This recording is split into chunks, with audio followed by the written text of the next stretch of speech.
Hi மக்களே, welcome to our channel. தர்பூசணியில் ஹல்வா செய்யலாமா எப்படின்னு பார்க்கலாமா? நம்ம தர்பூசணி மேலே இருக்க அந்த ரெட் கலர் பார்ட் சாப்பிட்டுட்டு மீதி இருக்கிறத இந்த மாதிரி பீல் பண்ணி எடுத்துக்கோங்க. பீல் பண்ணிவிட்டு அதை வாஷ் பண்ணிவிட்டு நல்லா கிரேட் பண்ணிக்கோங்க. கிரேட் பண்ண அந்த வாட்டர்மெலன் ஸ்மெல் வரும்னு பார்த்தீங்கன்னா வரவே வராதுங்க.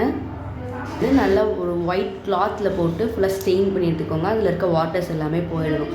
இப்போ பார்த்தீங்கன்னா அந்த பேலன்ஸ் இருக்க அந்த பாட்டை நெய் கொஞ்சம் கடாயில் ஊற்றி ஃபஸ்ட்டு முந்திரி வறுத்து எடுத்துக்கோங்க. முந்திரி வறுத்து எடுத்த பிறகு அந்த நெய்லேயே இந்த வாட்டர்மெலானை போட்டு நல்லா வறுக்க விடுங்க. அது நல்லா வேகணும்.